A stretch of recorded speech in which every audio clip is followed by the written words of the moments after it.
पुराने समय की बात है।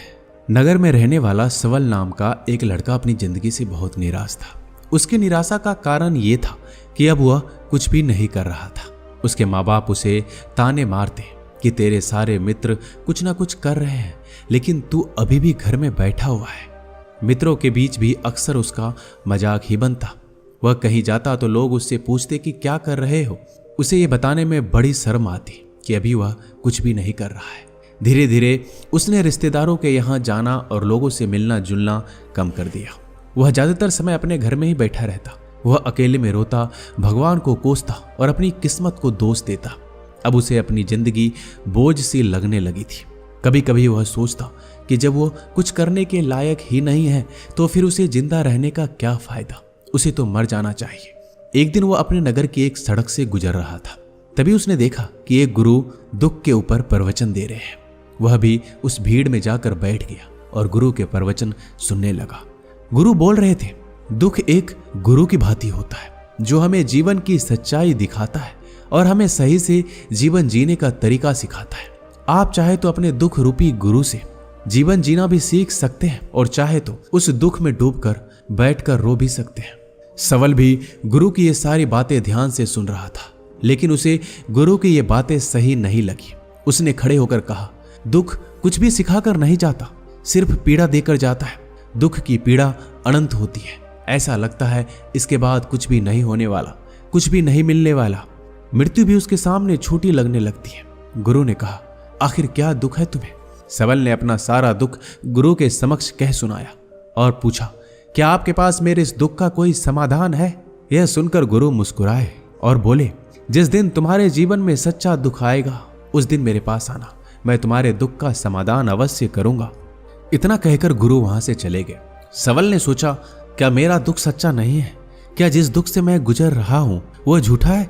कोई भी मेरे दुख को नहीं समझता। जब माँ बाप ही नहीं समझ पाए तो गुरु क्या समझेंगे? अपने दुखों से परेशान होकर सवल ने एक निर्णय लिया कि अब वह कुछ करके दिखाएगा। उसने एक छोटा सा व्यापार शुरू किया, लेकिन उसमें सफलता नहीं मिल रही थी। लेकिन उसके घरवाले खुश थे कि वह कुछ तो प्रयास कर रहा है। वह अपने व्यापार में जुटा रहा और धीरे धीरे सफलता भी मिलने लगी। फिर उसने रफ्तार पकड़ ली। सिर्फ 3 साल के अंदर ही वह एक बड़ा व्यापारी बन गया।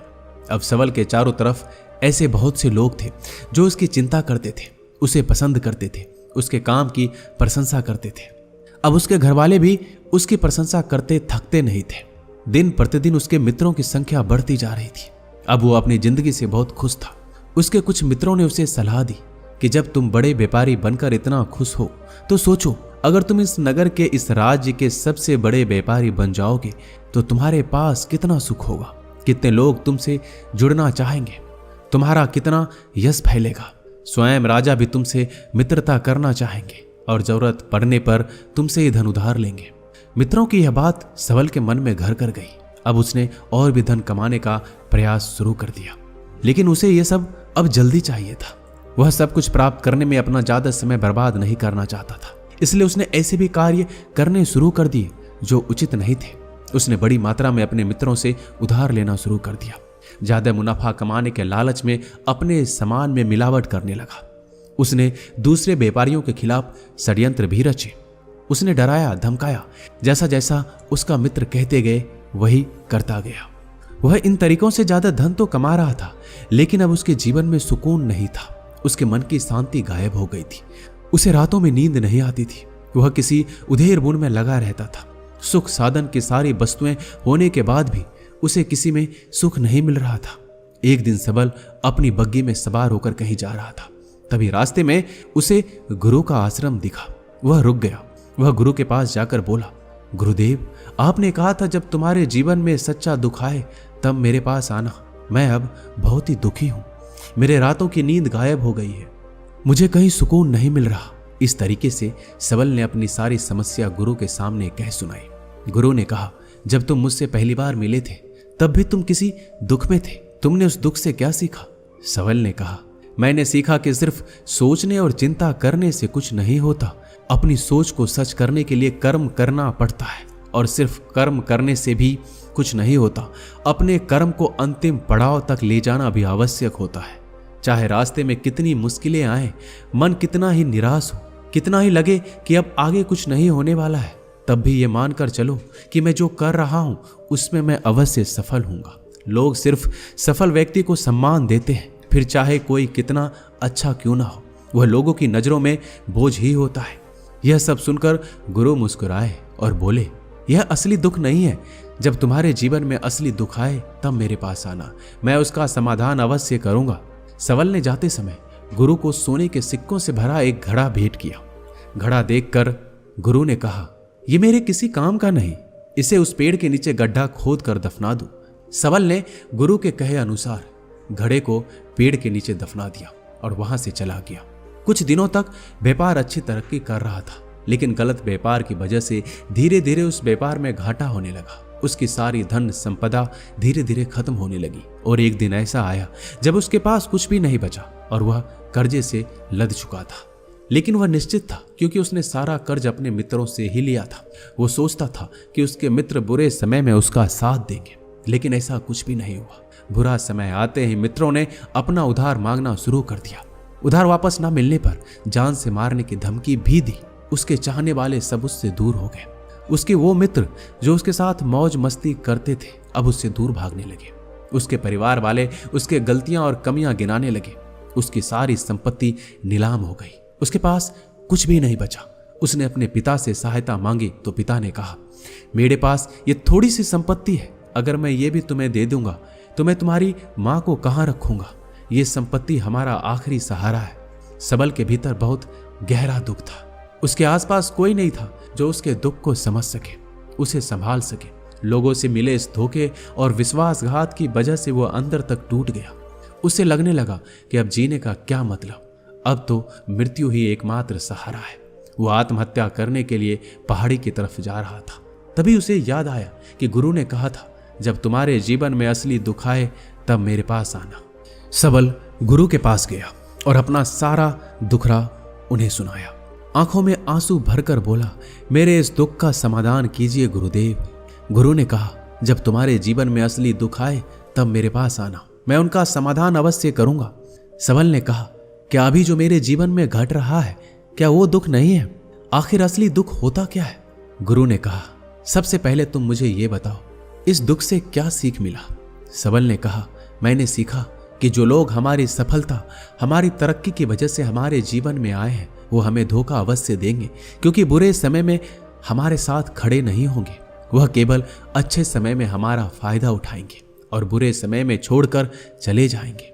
भरोसा केवल उन्हीं लोगों पर करना चाहिए जो हमारे बुरे समय में, असफलता के समय में हमारे साथ खड़े रहते हैं। लेकिन ऐसे लोग बहुत ही कम होते हैं, पर जिसके पास होते हैं उनकी कद्र करनी चाहिए, उनका अपमान नहीं करना चाहिए। मैंने ये भी सीखा कि कभी किसी के खिलाफ षड्यंत्र नहीं रचना चाहिए, ईमानदारी और धैर्य के साथ काम करना चाहिए और कभी लालच नहीं करना चाहिए।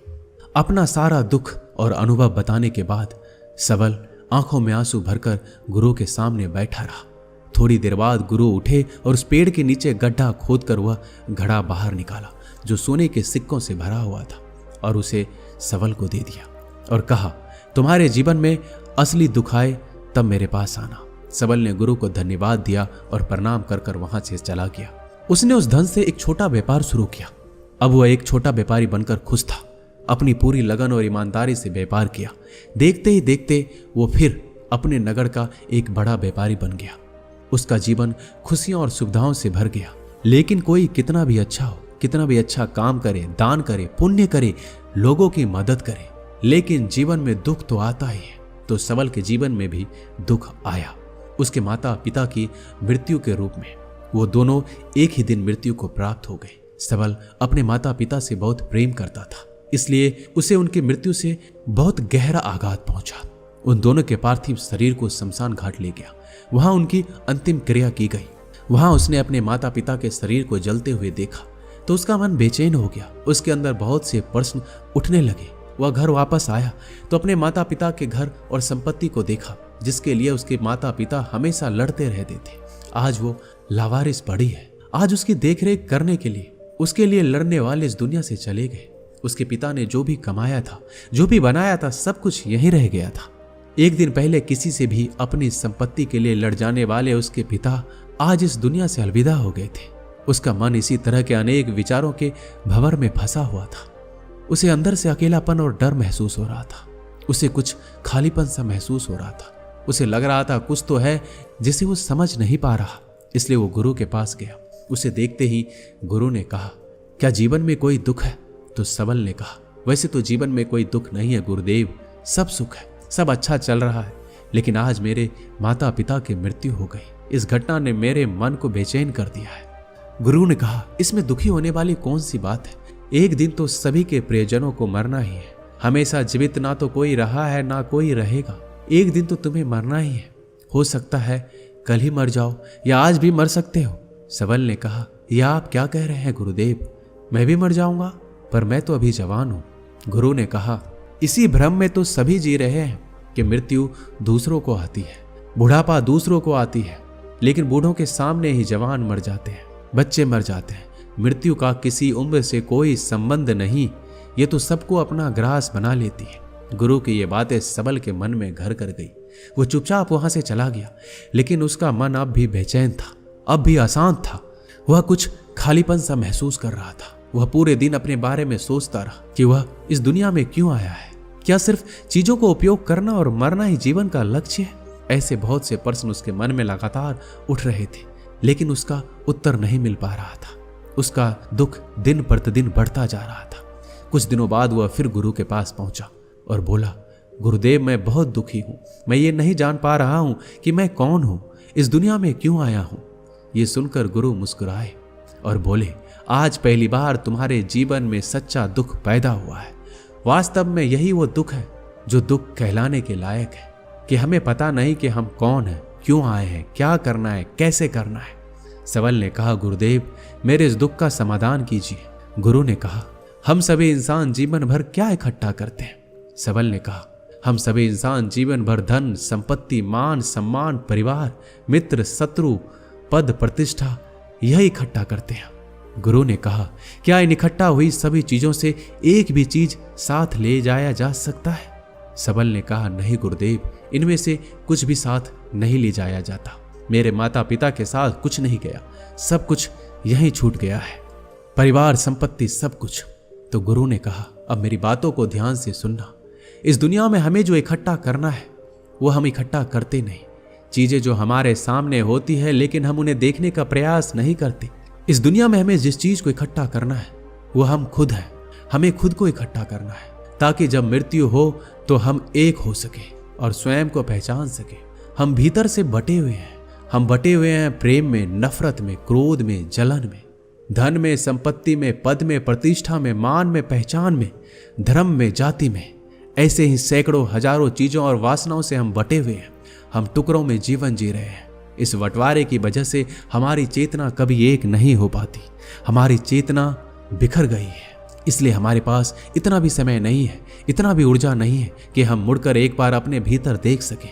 वास्तव में जिस धन की कमी, सुविधाओं की कमी, मान सम्मान की कमी को लोग दुख समझते हैं और जीवन भर उसे दुख बोलकर रोते हैं, उनका समाधान खोजने का प्रयास करते हैं, उन्हें उनका समाधान कभी मिलेगा ही नहीं।